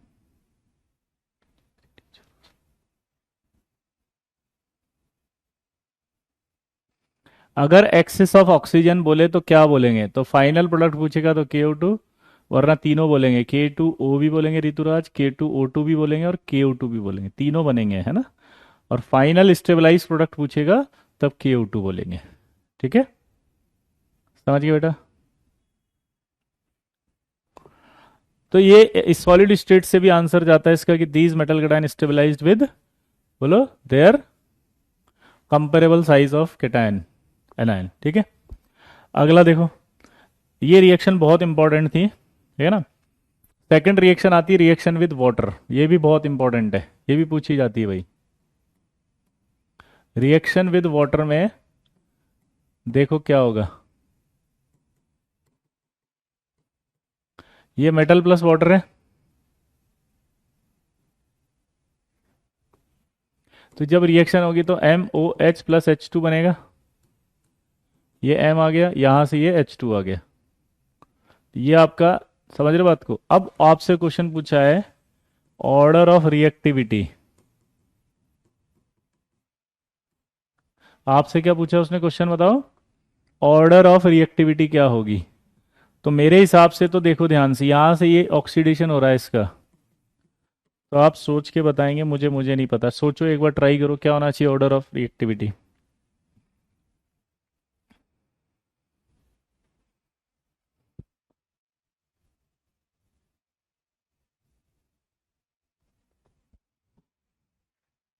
हम्म।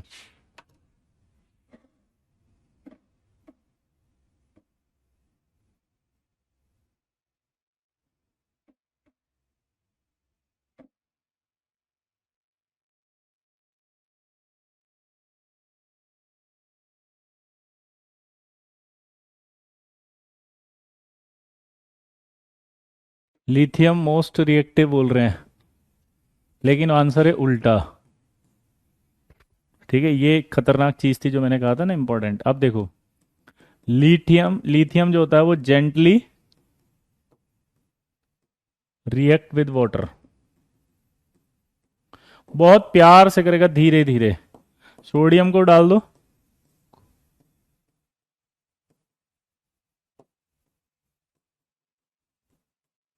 आग लग जावे एकदम से, इतना vigorously react with water. Potassium, rubidium, caesium violently react with water.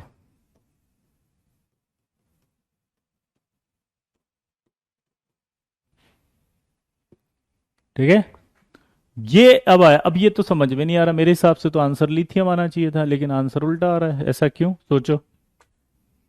यही आईटी है, आंसर ही उल्टा आ रहा है। यही आईटी है लल्ला।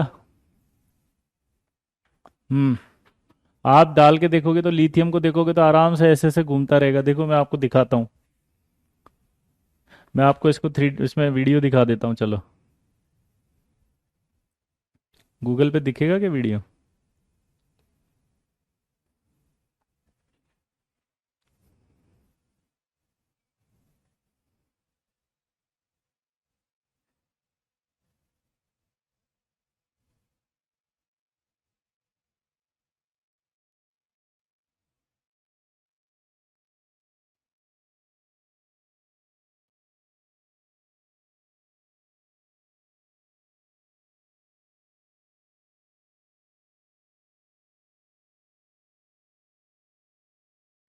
ये देखो,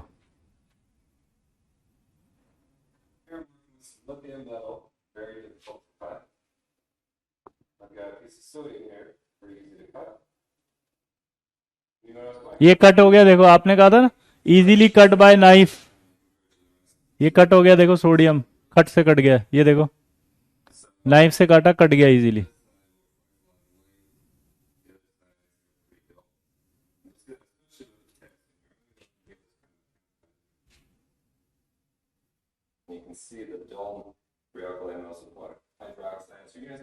अब देखो,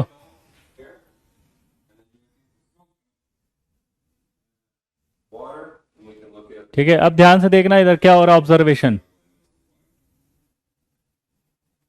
ये पानी ले लिया,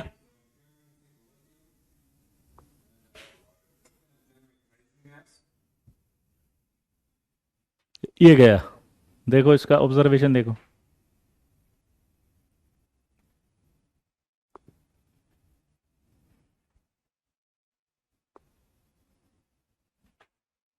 दिख रहा है, धीरे धीरे धीरे धीरे घूम रहा है। आपको बताना है कौन सा वाला एलिमेंट कौन सा था, सोच के बताना। ठीक है, ये देखना, अब दूसरा एलिमेंट गया, वो आग लग गई ऊपर, देखो। यहां कुछ नहीं हुआ, यहां आग लग गई, देखो धुआं निकल रहा है। ठीक है, अब देखो, अब तीसरा देखना।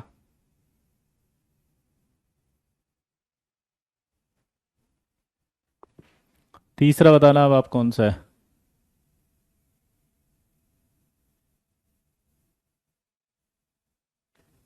ये गया। ओ तेरी, आग लग गई। Violently react with, oh boom, oh no, what is going on. ये थे वायलेंटली रिएक्ट विद वाटर। अब आया समझ में। पहला जेंटली रिएक्ट विद वाटर, आया ना। Gently react with water lithium, vigorous react with water sodium. अब आधो को ये भी नहीं समझ में आ रहा था कि विग्रस का मतलब क्या, दिस इज द विग्रस। और ये क्या था, वॉलेंटली रिएक्ट विद वाटर, आग लगा दी खटाक से। क्लियर। ये देखो, ये पोटेशियम डाला, आग लग गई। ठीक है ना।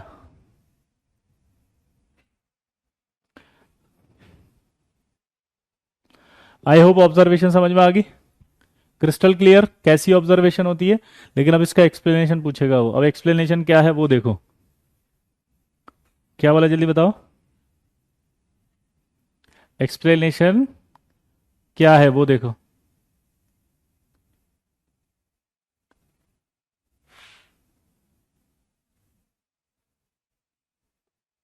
मेरी तरफ देखना अब इसका reason.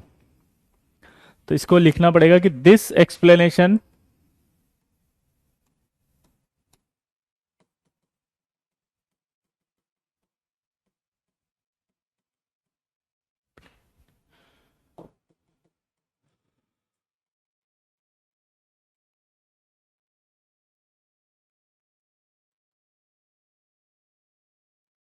This explanation lie in kinetics not in thermodynamics. ठीक है। when potassium, rubidium and cesium react with water,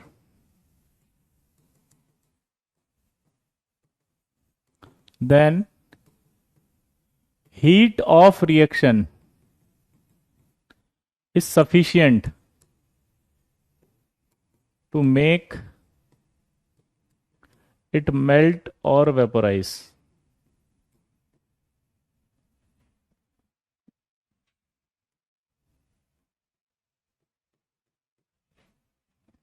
to make it melt or vaporise. उसके बाद ये जो मोल्टन मेटल है, spread on surface of water, तो सरफेस एरिया इंक्रीजेस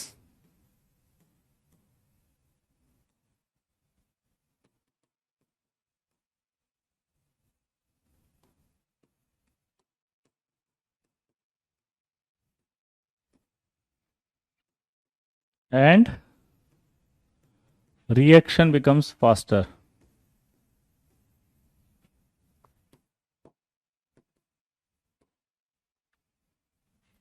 तो this explanation lie in kinetics not in thermodynamics. ठीक है। और वो कह रहा है कि when potassium, rubidium, caesium react with water then heat of reaction is sufficient, sufficient to make it melt or vaporise. और मोल्टन मेटल जो होती है वो स्प्रेड हो जाती है on the surface of water, जिससे सरफेस एरिया बढ़ेगा और रिएक्शन फास्ट हो जाएगी। लिखो इसको।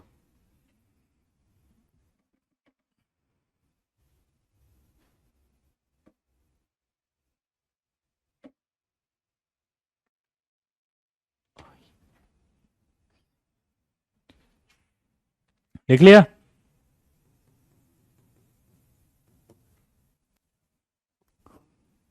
क्लियर। फटाफट लिखो जल्दी। ये बहुत इंपॉर्टेंट एक्सप्लेनेशन है और सवाल आता है, फंस जाते हैं इसमें, क्योंकि ऑर्डर उल्टा आया है दोस्त मेरे। हम्म। लास्ट लाइन में क्या लिखा था, रिएक्शन बिकम्स फास्टर। अच्छा, वाटर नहीं, रिएक्शन बिकम्स फास्टर, सॉरी। हम्म।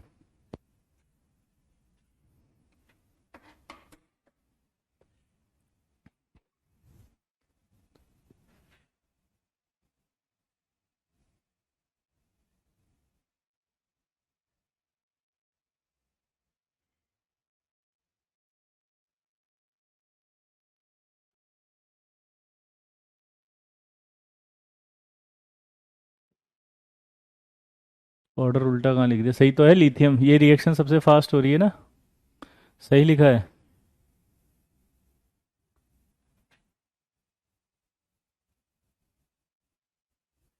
हो गया रिएक्शन। अगला रिएक्शन विद हाइड्रोजन।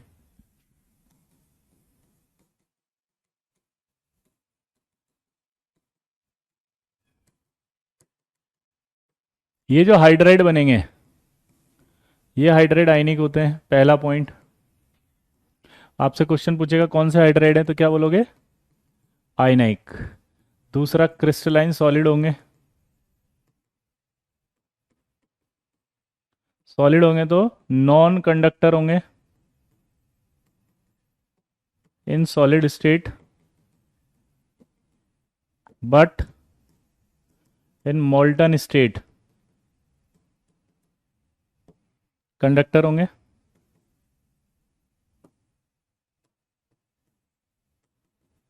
क्यों होंगे कंडक्टर? मोल्टन स्टेट में कंडक्टर क्यों होंगे, बता सकता है कोई? क्योंकि जब मेल्ट होंगे ना, तो ये M प्लस और H माइनस में आएंगे, कैटायन एनायन बन जाएंगे। और अगर कैटायन एनायन बन गए तो भाई साहब आपको पता, खटाखट खटाखट खटाखट आयंस भागेंगे, इसलिए कंडक्टिविटी आ जाएगी। नॉन वोलेटाइल होंगे क्योंकि सॉलिड है, ठीक है। Non volatile, non conductor, crystalline solid है ये, नॉन वोलेटाइल होंगे, ठीक है। इसके अलावा अगर हम बात करें तो इन्हें सेलाइन हाइड्राइड भी बोला जाता है। क्या बोला जाएगा इनको? सेलाइन हाइड्राइड। स्टाइक्योमेट्रिक हाइड्राइड भी होंगे ये। दोबारा बोलो। स्टाइक्योमेट्रिक हाइड्राइड भी होंगे, दोबारा बोलो। स्टाइक्योमेट्रिक हाइड्राइड भी होंगे, दोबारा बोलो। स्टाइक्योमेट्रिक हाइड्राइड मतलब, स्टाइक्योमेट्री मतलब जिसके अंदर एक फिक्स रेशो होता है। स्टाइक्योमेट्री मतलब फिक्स्ड रेशो होगा। स्टाइक्योमेट्री मतलब फिक्स्ड रेशो होगा।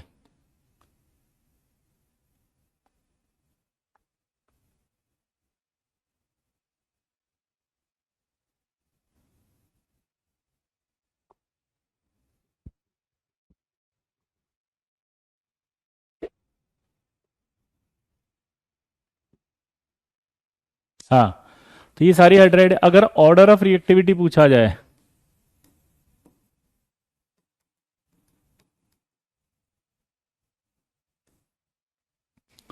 ऑर्डर ऑफ रिएक्टिविटी की बात करो तो ऑर्डर ऑफ रिएक्टिविटी में लिथियम, सोडियम, पोटेशियम, रुबिडियम और सीजियम। तो आप देख सकते हो क्या आएगा। लिथियम सबसे ज़्यादा आएगा, रीजन छोटा साइज है तो हाइड्रोजन के साथ अच्छे से बन जाएगा, तो due to high lattice energy. क्या आएगा? Due to high lattice energy. Saline तो इनके नाम है, हम हाइड्रोजन इस कंपाउंड में भी पढ़ेंगे, सेलाइन हाइड्राइड का मतलब। हाँ, rock salt hydride, सेलाइन hydride, S block के जो होते हैं उनको स्टाइक्योमेट्रिक हाइड्राइड ये सब कहा जाता है। इनके नाम है ईशु, मोहित। हाँ, तो इसकी लैटिस एनर्जी बहुत हाई होती है, इस वजह से रिएक्टिविटी हाई रहेगी। यस, इसका मतलब समझो आप। अगर आप इसकी रिएक्शन कराते हो इधर, और अगर ये कैटायन एनायन साइज कंपेरेबल के होंगे, तो लैटिस एनर्जी ज़्यादा होगी तो स्टेबल ज़्यादा होगा। अगर स्टेबल ज़्यादा होगा तो रिएक्शन आगे ज़्यादा भागेगी या पीछे भागेगी, जल्दी बताओ। अगर ये प्रोडक्ट ज़्यादा स्टेबल है तो ये रिएक्शन ज़्यादा आगे भागेगी या पीछे भागेगी, जल्दी बताओ। प्रोडक्ट अगर ज़्यादा स्टेबल है लल्ला, रिएक्शन ज़्यादा आगे भागेगी या पीछे, जल्दी बताओ। आगे भागेगी ना, इसलिए ज़्यादा रिएक्टिव ये होंगे। तो ऑर्डर में रिएक्टिविटी ये आएगा। क्लियर?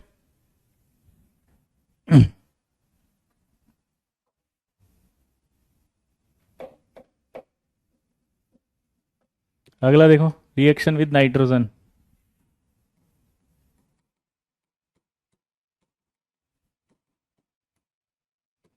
अब देखो, इसकी बहुत मजेदार बात है। सिर्फ लिथियम अकेला नाइट्रोजन से रिएक्ट करता है और लिथियम नाइट्राइड बना देता है। अगर इस लिथियम नाइट्राइड को वापस हीट कर दूं तो लिथियम प्लस नाइट्रोजन टूट जाएंगे।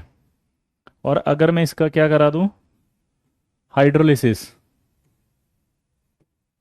हाइड्रोलिसिस का मतलब होता है पानी से रिएक्शन। तो आप देखो क्या आएगा, ये OH और H। तो ये LiOH आएगा और अमोनिया बाहर आ जाएगा। जल्दी बोलो, क्या बोला मैंने? हर्षल बोल रहा है बहुत फास्ट हो रहा है यार, कैसे यार, थोड़ा स्लो कीजिए। ये ले भाई, ये ले स्लो, हथियार डाल दिए मैंने, नोट कर लो पहले इसको आराम से। शोभित, जिंदगी के तरकश में कोशिशों के तीर जिंदा रख, हार जाए अगर सब कुछ मगर उम्मीद जिंदा रख। ये लाइन कभी दोबारा मत बोलना। मेरा पेपर बहुत खराब हो गया, गिव मी, गिव अप करने का मन करता है। हट बुड़बक, ऐसे कैसे गिव अप करने का मन करता है? हैं?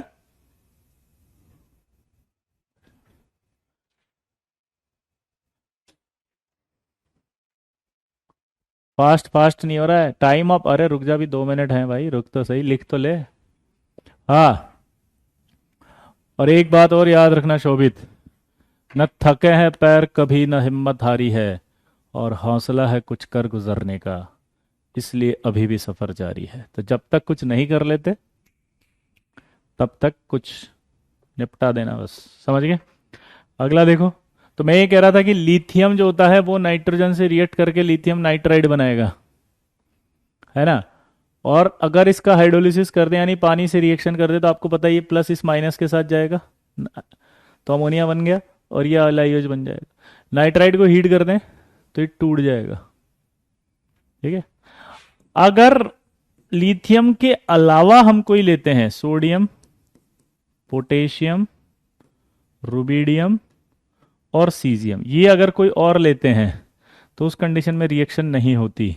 अब मेरा सवाल आपसे ये है कि जब लिथियम की रिएक्शन करा रहे हैं तब तो नाइट्राइड बन रहा है, पर ये रिएक्ट क्यों नहीं कर रहे इसके साथ? सोचो,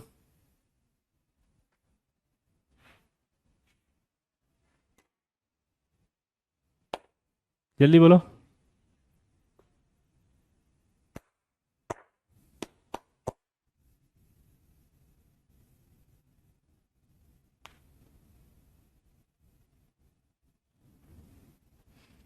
अब देखो, नाइट्रोजन पर -3 चार्ज होता है। अगर आप ध्यान से देखो तो भाई नाइट्रोजन पर -3 चार्ज होता है, और -3 को ये नहीं होल्ड कर सकता। लिथियम तो कर सकता है कि उसकी पोलराइजिंग पावर ज्यादा है, उस पर पावर ज्यादा होने की वजह से इस नाइट्राइड को -3 को होल्ड कर सकता है। लेकिन अगर आप ध्यान से देखो यहाँ पर, तो आपको क्या दिखाई दे रहा है? इनकी पोलराइजिंग पावर ज्यादा है, तो ये -3 को होल्ड नहीं कर सकते, समझ गए? इसलिए ये रिएक्ट नहीं करते, क्योंकि -3 को होल्ड करने की पावर इनके पास नहीं है। चलिए, नेक्स्ट क्लास में पढ़ेंगे बाकी का। जिसको जो भी डाउट है तुरंत पूछो, पहले 2 मिनट है, फटाफट पूछो। Any doubt? होमवर्क आपका है, मेटलर्जी की पूरी शीट कर लेना, डीपीपी कर लेना। होमवर्क लिखो, मेटलर्जी की शीट और डीपीपी कंप्लीट कर लें, और ओर वाली डीपीपी जरूर याद करें। ठीक है, होमवर्क लिख लिया? चलो बाय।